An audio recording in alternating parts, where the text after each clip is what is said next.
Kwa hiyo ukiokoka unatakiwa vitu viwili, ubatizo kwa maji na ubatizo kwa Roho Mtakatifu. Haleluya! Anabatiza kwa maji mchungaji, lakini Roho Mtakatifu anabatiza Yesu. Haleluya! Kwa hiyo unapopokea nguvu ya Roho Mtakatifu, Mungu atakupa uwezo wa kusema kwa lugha nyingine.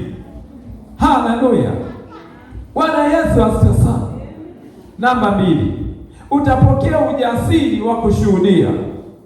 Utapokea ujasiri wa kushuhudia. Matendo sura ya 2. Petro yule aliyemkana Yesu wakati alipokuwa anaenda kuteswa, Biblia inasema baada ya kujazwa Roho Mtakatifu siku ya Pentekoste, mstari wa 14 unasema Petro akasimama akahubiri. Petro akasimama akahubiri, mstari wa 14.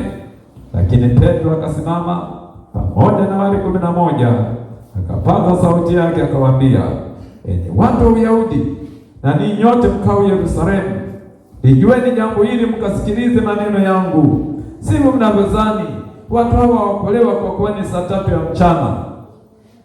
Lakini jambo hili ni lile lililonenwa kwa kinywa cha nabii Yoeli, itakuwa siku za mwisho, asema Mungu, nitawamwagia watu wote roho yangu, na wana wenu na binti zenu watatabiri, na wazee wenu wataota, na vijana wataona maono, na wazee wataota ndoto.